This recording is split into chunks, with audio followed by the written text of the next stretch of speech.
Hello, today I'm going to be presenting my ICEA number 2 on a meaningful nonverbal communication event. The picture to my left is my nanny kid, Nash. Nash is 5 years old and he has autism and he is completely nonverbal, meaning he can make noises but he can't form words.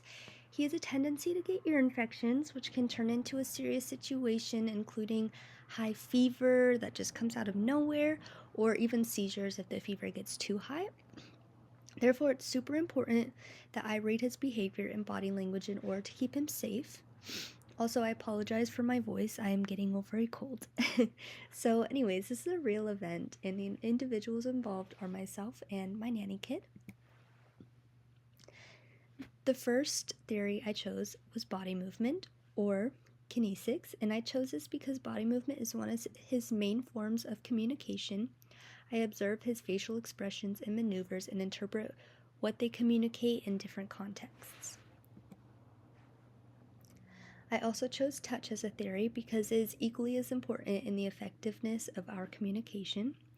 I recorded how he uses touch, such as to get my attention or to get affection, and how it shaped our communication.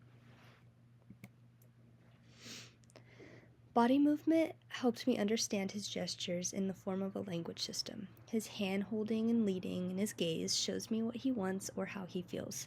And since he can't talk, he relies heavily on this body language. For example, when he's not feeling well, he will bite his cheek. He also does this when he's overtired, so it's usually one of the two, and you kind of have to decipher which one it is.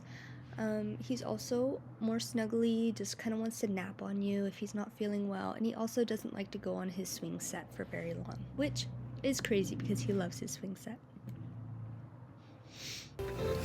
Hi!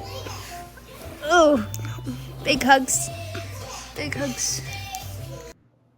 So this is an example of how he uses touch in our relationship. I only turn my face because, like I am now, he gets me sick sometimes when he puts his mouth on me, but I do love our affection. He grabs my hand to lead me where he wants to, or he grabs my face like in the video, and he just pulls me closer to him when he wants. Sometimes it's the pressure of laying on him, sometimes he just wants to snuggle. If he gets a little frustrated or overwhelmed, he will sometimes scratch or squeeze if I'm not understanding what he's trying to ask for. I can usually tell what state or mood he's in based on his body movement, but if I don't pick up on it, he's able to communicate with me through that touch, and that's incredibly important to me because I want him to be happy and healthy. I know this assignment was just based off of one event, but it really does affect us in everything we do and our every interaction since we can't talk through words. So for body movement, it's super effective for him to communicate, but sometimes I can get it wrong, and one behavior can mean multiple things, like the cheek biting being either overtired or not feeling well. And with touch, it's also super effective for him to communicate, and it builds our bond.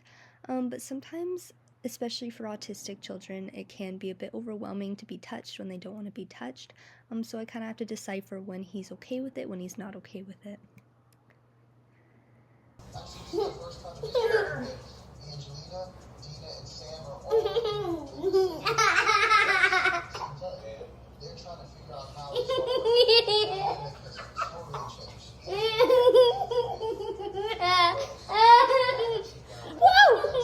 Don't fall! My goodness!